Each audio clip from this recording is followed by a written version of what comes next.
Bismillahirrahmanirrahim.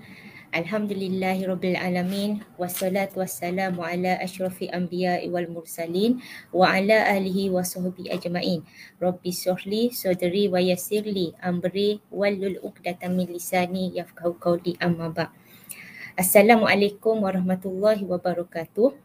Yang saya hormati Yang Amat Arif Datuk Setia Dr. Haji Muhammad Naim bin Haji Mokhtar, Ketua Hakim Syar'i merangkap Ketua Pengarah Jabatan Kehakiman Syariah Malaysia, Yang Amat Arif Datuk Haji Awang Suhaili bin Ledi, Ketua Hakim Syar'i Jabatan Kehakiman Syariah Sarawak, Yang Arif Tuan Abdul Karim bin Muhammad Nuli, Ketua Pendaftar Jabatan Kehakiman Syariah Sarawak, Ketua Pengarah Bahagian Sokongan Keluarga JKSM Tuan Azman bin Ismail, Ketua Penolong Pengarah BSK JKSM Puan Maimun bin Muhammad, para penonton, pendengar program literasi undang-undang Bahagian Sokongan Keluarga Jabatan Kehakiman Syariah Malaysia.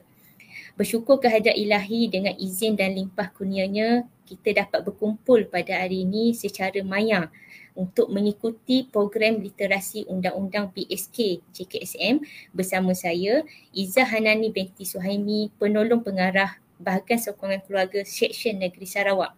Dan bagi memberkati program pagi ini, marilah kita sama-sama mulakan dengan bacaan umum kita Al-Fatihah.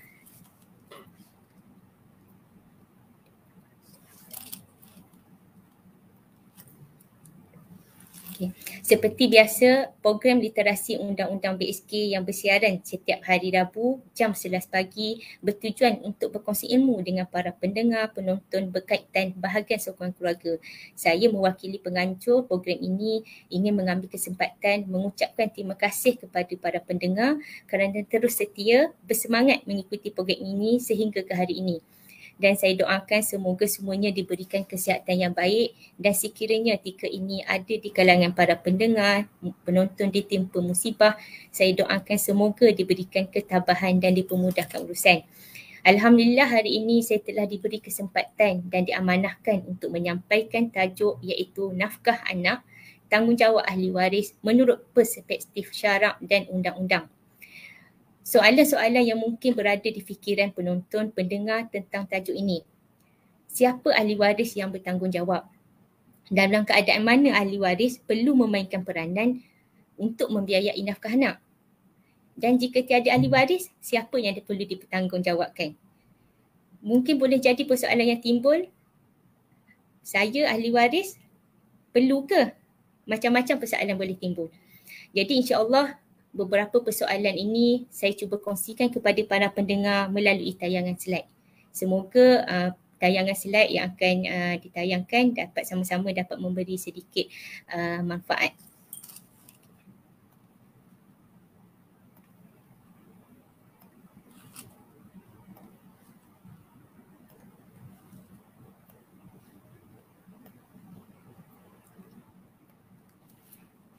Okey,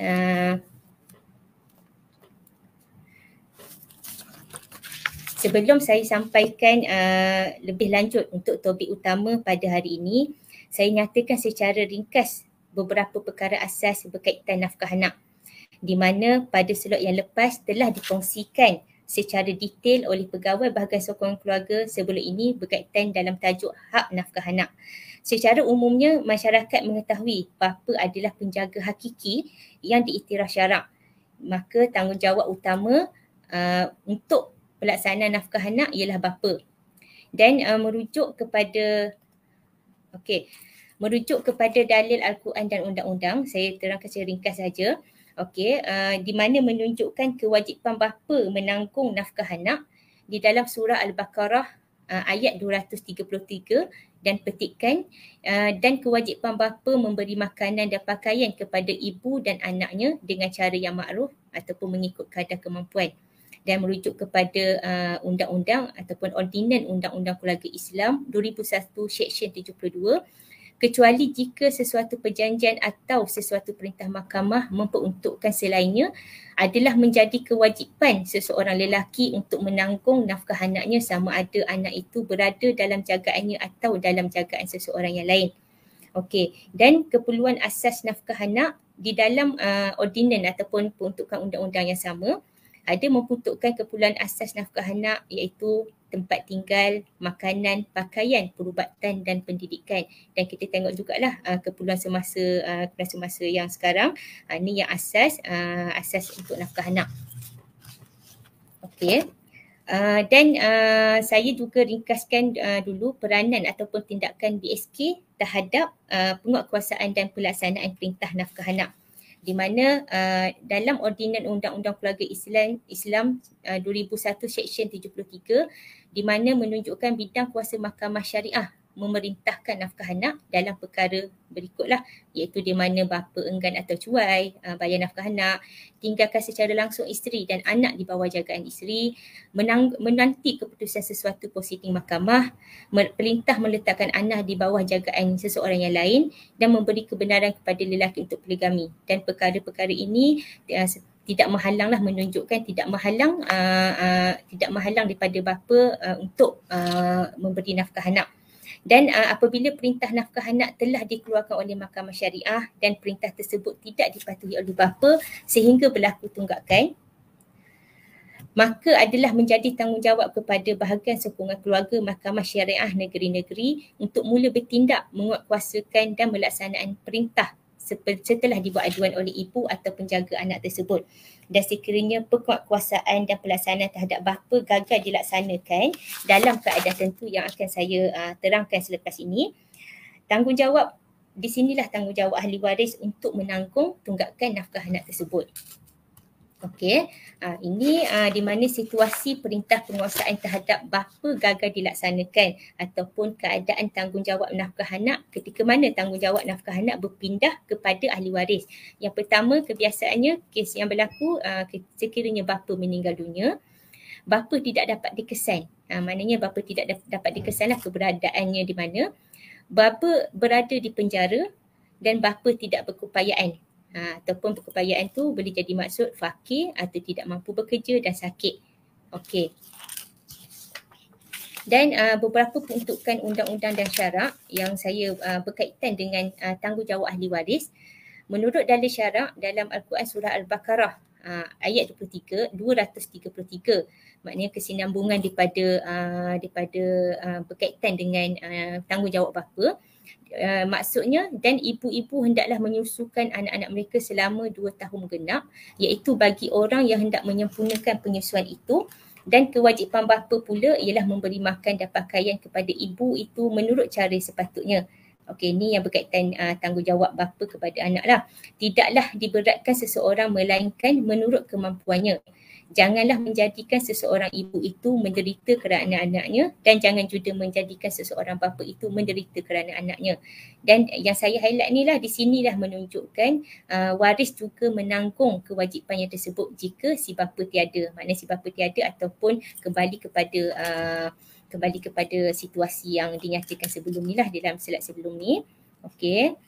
Dan menurut as-sunnah, Rasulullah SAW bersabda, mulakan nafkah dengan dirimu, jika berbaki berikanlah kepada ahli keluargamu, jika masih berbaki berikanlah kepada saudara maramu yang terdekat, dan jika masih berbaki lagi berikanlah kepada mereka, dan seterusnya. Jadi jika ada baki ataupun jika masih berkemampuan lah, yang penting lepaskan dengan diri sendiri dulu. Ada baki beri kepada yang bertanggungjawabkan, dan jika masih berbaki berilah kepada mereka, dan seterusnya. Maknanya boleh merujuk kepada nafkah anak tadilah, kepada nafkah anak. Okey, sekiranya bapa kepada anak tersebut berada dalam keadaan yang seperti yang dinyatakan tadi. Dan hadis ini jelas menunjukkan bahawa pemberian nafkah bukan sahaja terhad kepada anak atau isteri, malahan kepada ahli keluarga, kaum kerabat dan juga saudara mara yang memerlukan nafkah. Namun keutamaan adalah kepada anak-anak maupun isteri. Jika berbaki barulah diberikan kepada ahli keluarga seperti yang telah dinyatakan oleh hadis di atas. Okey, dan menurut ordinan ataupun peruntukan Undang-Undang Keluarga Islam 2001, Seksyen 72/2, kecuali seperti tersebut di atas adalah menjadi kewajipan seseorang yang bertanggungan. Maknanya yang bertanggungan ni merujuk kepada ahli waris jugalah di bawah undang-undang Islam, supaya menanggung nafkah atau memberi sumbangan kepada nafkah anak jika bapa anak itu telah mati atau tempat di mana bapanya berada tidak diketahui, atau jika dan setakat mana bapanya tidak berupaya untuk menanggung nafkah mereka. Seksyen ini memperluaskan skop pemberi nafkah yang tidak terhad kepada bapa sahaja, malah kepada seseorang yang bertanggungan menurut hukum syarak untuk memberi nafkah anak atau dalam bentuk sumbangan berdasarkan situasi di atas. Okey. Seterusnya, Seksyen 73/2 Ordinan yang sama, Mahkamah adalah juga berkuasa untuk memerintahkan seseorang yang bertanggungan di bawah Undang-Undang Islam supaya membayar atau memberi sumbangan terhadap nafkah seseorang anak jika mahkamah berpuas hati bahawa memandang kepada kemampuannya adalah munasabah bagi mahkamah memerintahkan sedemikian.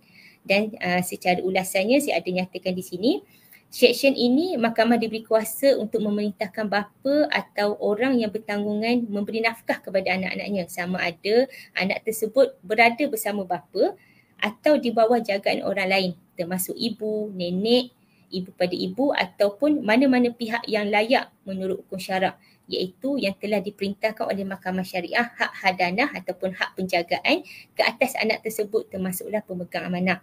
Dan syarat penting yang perlu diberi perhatian ialah orang-orang berkenaan mestilah berkemampuan dan mahkamah pula berpuas hati bahawa sesuatu perintah nafkah yang munasabah boleh dikeluarkan terhadap orang yang bertanggungan tersebutlah ataupun ahli waris. Okey. Dan merujuk tanggungjawab ahli waris merujuk kepada arahan amalan Ketua Hakim Syariah Sarawak nombor 14 tahun 2007, di mana susunan waris ada menyatakan susunan waris yang bertanggungan membayar nafkah, di mana yang saya highlight ni boleh fokus di sini, di mana telah bersetuju dan mengesahkan untuk menyerupakan arahan amalan berhubung dengan orang-orang yang bertanggungan mengikut hukum syarak yang boleh diperintahkan membayar nafkah bagi seseorang tertentu mengikut peruntukan Ordinan Undang-Undang Keluarga Islam 2001, iaitu waris-waris lelaki mengikut tertib asobah dalam faraid. Di mana dalam arahan amalan Ketua Hakim Syar'i ini menyatakan ahli waris ataupun yang bertanggungan ataupun merujuk kepada waris-waris lelaki mengikut tertib asobah. Maknanya waris-waris lelaki tersebutlah yang akan boleh jadi ahli waris yang perlu bertanggungan ataupun yang perlu bertanggungjawab terhadap nafkah anak ataupun dan sekiranya berlaku tunggakan nafkah anak, waris-waris lelaki tersebutlah yang akan dipertanggungjawabkan untuk melaksanakan ataupun melansaikan nafkah anak dan ataupun tunggakan lah.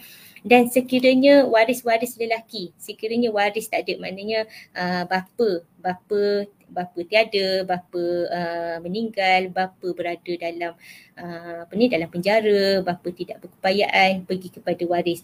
Tetapi waris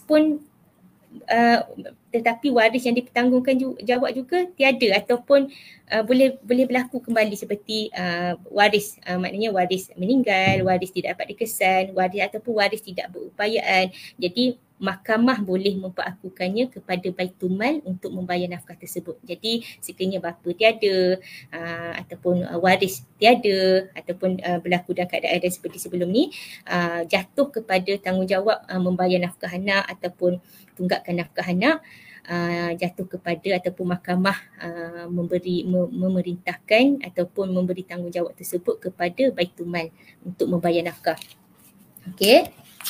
Dan Mahkamah Syariah Sarawak ataupun Jabatan Kehakiman Syariah Sarawak ada membuat perincian waris-waris lelaki mengikut tertib asobah, dan waris-waris yang disenaraikan inilah yang boleh dipertanggungjawabkan sekiranya berlaku keadaan pelaksanaan perintah ataupun bapa tidak dapat membayar nafkah anak. Okey, ini seperti iaitu mungkin ada para pendengar ataupun penonton masih tidak jelas apa itu asobah. Okey, asobah saya ada nyatakan di sebelah dalam slide ini juga, di mana asobah tu waris yang berhak mendapat pusaka tanpa ditetapkan bahagiannya, tetapi berhak menerima semua harta atau baki yang ada setelah setiap waris yang menerima bahagian masing-masing, atau ia mungkin langsung tidak mendapat apa-apa sekiranya waris yang lain telah menghabiskan semua pusaka berkenaan. Ini secara asaslah maksud asobah. Dan waris tersebutlah yang diperincikan seperti datuk, saudara lelaki seibu sebapa, saudara lelaki sebapa, anak saudara lelaki si ibu sebapa, anak saudara lelaki sebapa, bapa saudara si ibu sebapa, bapa saudara sebapa, anak bapa saudara si ibu sebapa, anak saudara sebapa, datuk saudara si ibu sebapa, datuk saudara sebapa, anak datuk saudara si ibu sebapa dan anak datuk saudara sebapa. Ni yang ikut perincian asobah lah ataupun waris lelaki mengikut tertib asobah. Okey. Dan okey. Dan sekiranya seperti yang dinyatakan sebelum ni, sekiranya ahli waris juga tidak ada, tidak ada ataupun berada dalam keadaan yang di mana tanggungjawab untuk memberikan nafkah anak tiada. Jadi di sinilah peranan Baitul Mal dalam ketika selepas dipertanggungjawabkan oleh mahkamah lah. Okey, di mana di dalam arahan mana tersebut telah menyatakan bahawa susunan waris yang bertanggungan membayar nafkah adalah waris-waris lelaki mengikut tertib asobah dalam faraid. Namun demikian, jika sekiranya waris-waris lelaki tiada atau tidak berupaya, mahkamah boleh memperakukannya ataupun memerintahkan ataupun memanggil pihak Baitul Mal untuk membayar nafkah tersebut. Okey. Dan tanggungjawab memberi nafkah akan menjadi tanggungan Baitul Mal ataupun Pembendaharaan Negara jika tidak ada lagi kerabat yang berkemampuan. Dengan lain perkataan, sekiranya seseorang anak itu tidak mempunyai waris atau kerabat yang mampu untuk menanggung nafkahnya, maka nafkah itu akan dipertanggungjawabkan ke atas Pembendaharaan Kerajaan iaitu Baitul Mal.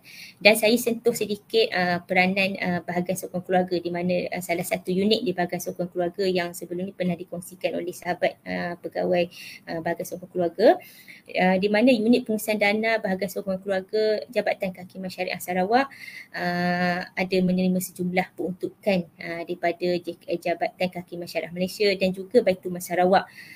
Dan tujuannya untuk menyalurkan pendahuluan sementara atau bantuan dana kepada bekas isteri atau ibu yang mempunyai perintah nafkah mahkamah syariah tetapi pihak bertanggungan gagal melaksanakan perintah tersebut. Dan maksudnya di sini saya mungkin ringkasnya, sekiranya sementara menunggu pelaksanaan ataupun putusan daripada mahkamah berkaitan dengan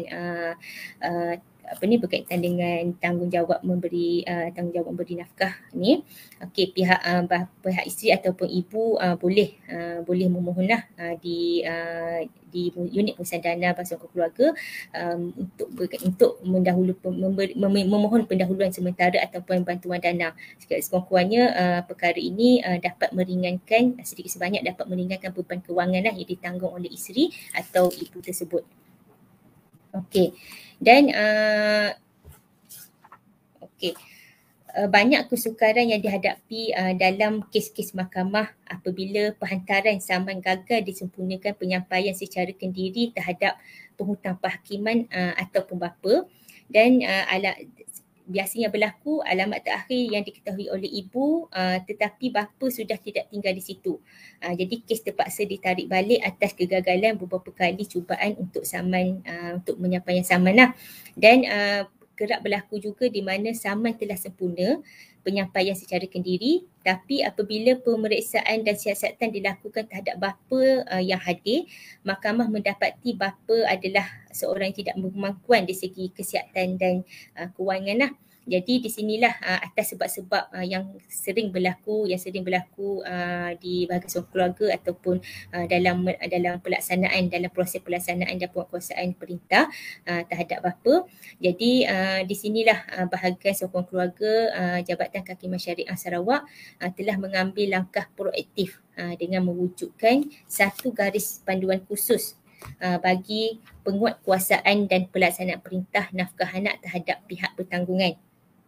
Okey, dan garis panduan ini dinamakan sebagai prosedur operasi standard garis panduan berkenaan penguatkuasaan perintah nafkah anak terhadap pihak bertanggungan bagi memperluaskan proses penguatkuasaan nafkah anak daripada pihak pertama pihak pertama ni merujuk kepada pihak bapa lah, okey, kepada pihak bertanggungan. Maknanya pihak bertanggungan seperti ahli waris lah di bawah Seksyen 72/2 dan 73/2 Ordinan Undang-Undang Keluarga Islam 2001. Dan SOP tersebut telah diwujudkan dan disediakan oleh Jabatan Kehakiman Syariah Sarawak dalam bengkel aktiviti fokus utama KFA pada 7 hingga 9 Mac 2019.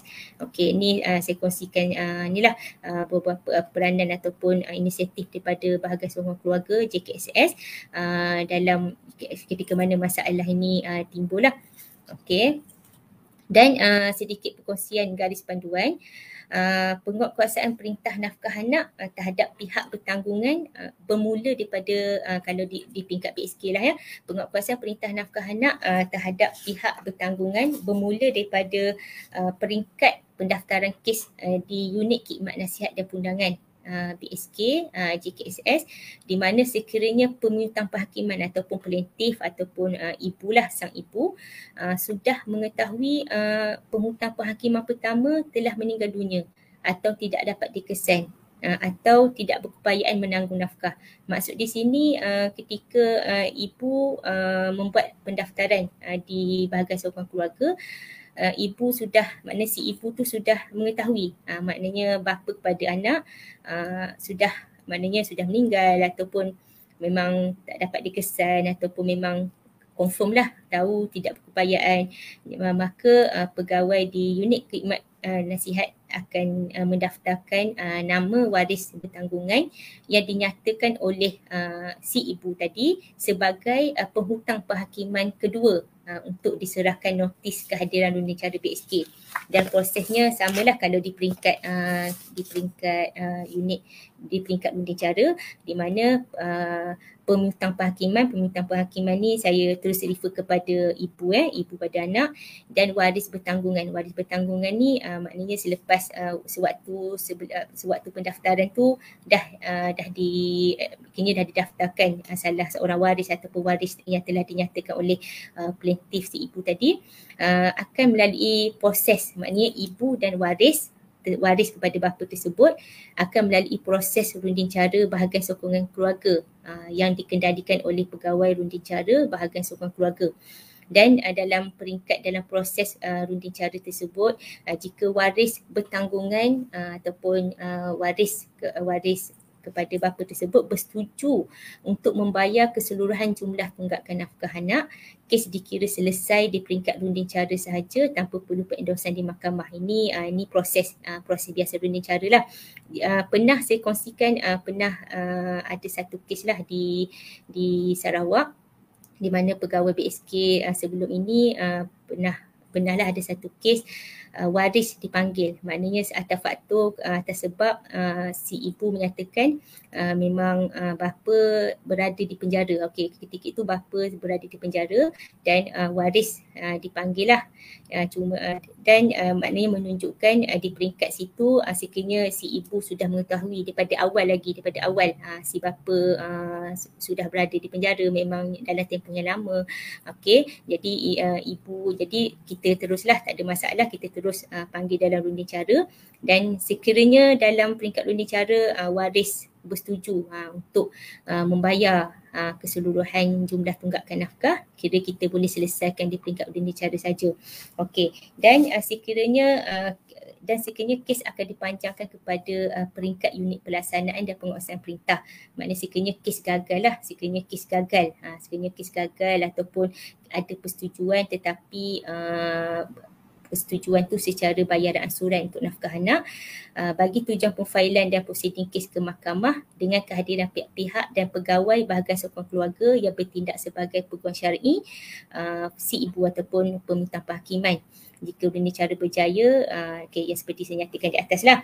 Dan peguam syar'i Bahagian Sokongan Keluarga, sekiranya kes tersebut gagal dan masuk ke peringkat unit pelaksanaan dan penguasaan perintah, peguam syar'i BSK ataupun Bahagian Sokongan Keluarga perlu ataupun akan buat permohonan di mahkamah untuk kebenaran memanggil ahli waris sebagai penghutang penghakiman ataupun defendant kedua yang bertanggungan.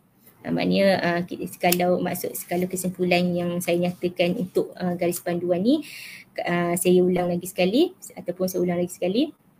Sekiranya sebelum pendaftaran ibu sudah mengetahui bapa kepada anak maknanya sudah tiada ataupun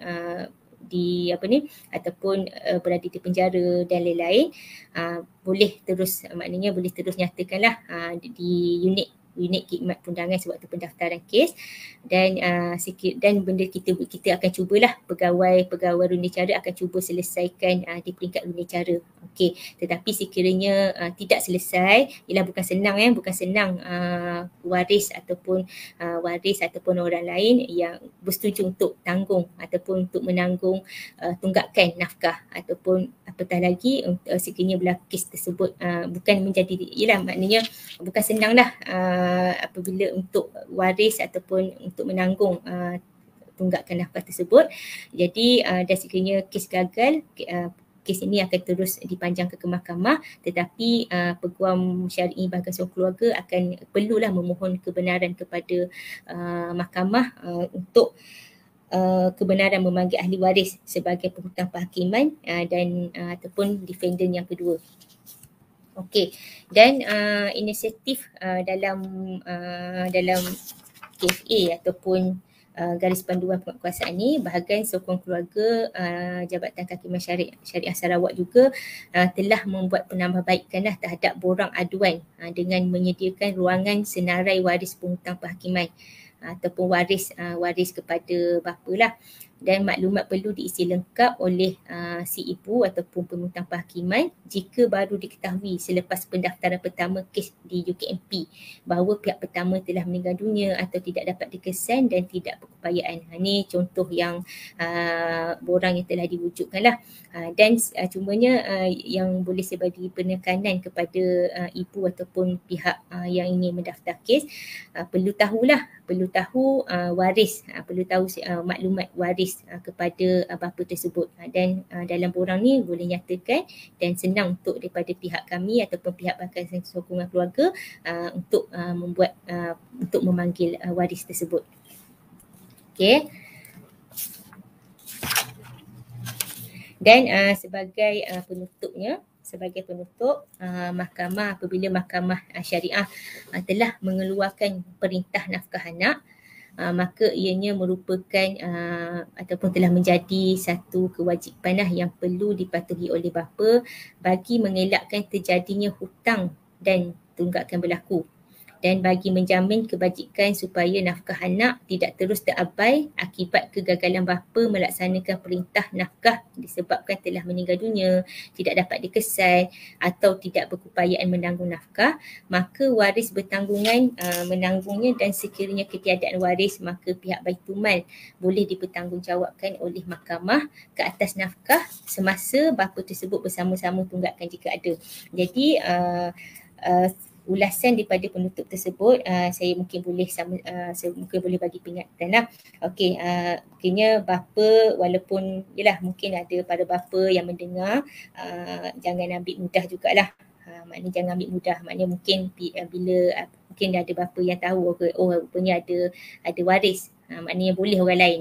Jadi aku pun boleh lepas tangan.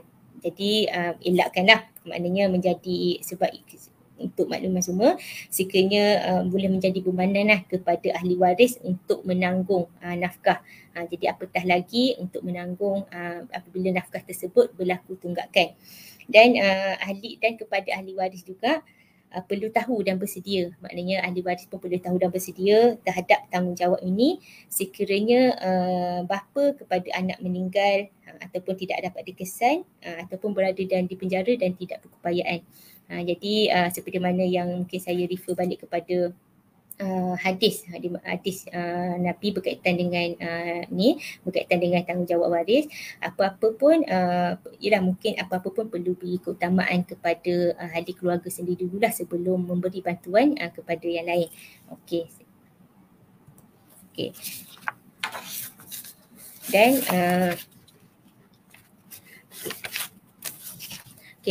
dan saya jika ada masalah ataupun aduan boleh dapatkan di khidmat nasihat lah. Boleh hubungi di bahagian sokongan keluarga negeri-negeri yang berdekatan atau melayari website Jabatan Kehakiman Negeri masing-masing ataupun FB. Dan di sini untuk sekiranya klien ataupun ingin mendapatkan yang berada di sekitar Sarawak boleh hadir di bahagian sokongan keluarga Jabatan Kehakiman Syariah Sarawak seperti yang tertera di sini. Okey, dan sekiranya klien ataupun pihak-pihak berada di bahagian yang jauh lah, boleh hadir ke Mahkamah Syariah yang berdekatan, boleh mengambil borang aduan dan pihak bahagian sokongan keluarga kami akan hubungi. Okey, dan setakat ini sahaja perkongsian yang saya dapat kongsikan selama tempoh setengah jam dalam proses literasi undang-undang bahagian sokongan keluarga. Jika ada apa-apa persoalan, mungkin saya pun tak nampak di ruang komen, kami akan cuba menjawab lah. Kami akan cuba menjawab dan mohon maaf sebarang kekurangan daripada pihak saya jika ada terkasar bahasa, dan apa yang baik datang daripada Allah dan yang buruk datang daripada diri saya sendiri. Dan saya harapkan semoga sedikit sebanyak perkongsian saya berikan ini sedikit sebanyak dapat memberi manfaat kepada para penonton atau para pendengar. Okay, Assalamualaikum warahmatullahi wabarakatuh.